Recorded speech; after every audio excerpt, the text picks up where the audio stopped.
It is a loaded topic, but it's also not. When it comes to truthfulness, it's actually very simple.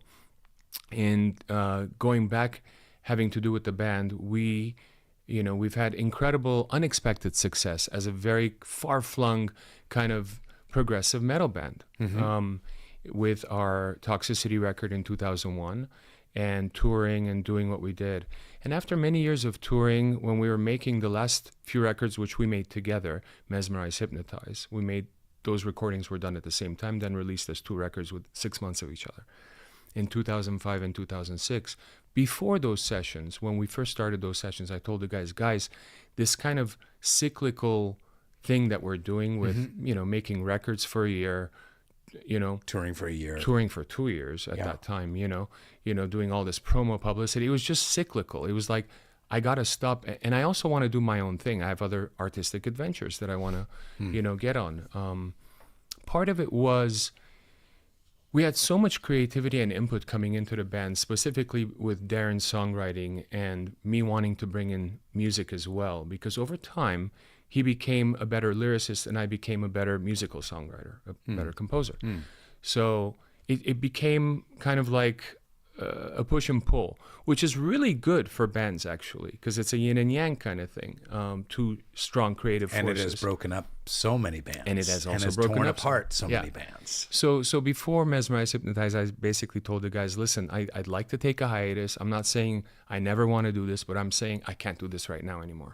Right? And I want to do my own thing and also take time off and have a life, and all of that stuff. It wasn't taken well at the time.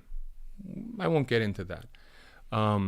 But years later, we started touring again in 2011. And it became a fun thing, because it left kind of, nothing was totally resolved creatively, but it became a fun thing because we at least put everything to the side and said, look, we're friends, we're brothers, we've known each other for a long time, we still respect and love each other. Let's go have fun and tour together. And we've been doing that since, not as much as, they would like, let's say, or I'm not going to speak for each and every person of the band, because that wouldn't be fair of me either. But generally, I'm the least person that wants to tour.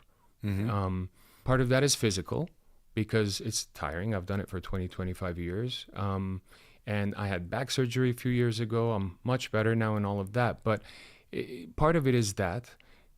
Part of it is that it's artistically redundant, after a while, because it's Groundhog's Day. You're repeating yourself. David Bowie said the first 2 weeks of every tour is basically, I'm paraphrasing, but, creative. After that, it's redundant kind of thing, which is correct. I don't know. So it's that. But I do enjoy playing with the guys. And when it's a one-off, it's actually fun because there's no pressure to do this whole rigmarole of a long tour or press or anything. Yeah. You just rehearse together, make your dumb jokes, have food together, and then go and play that one show, and it becomes a hoorah, So that's what we've been doing, and I'm grateful for that.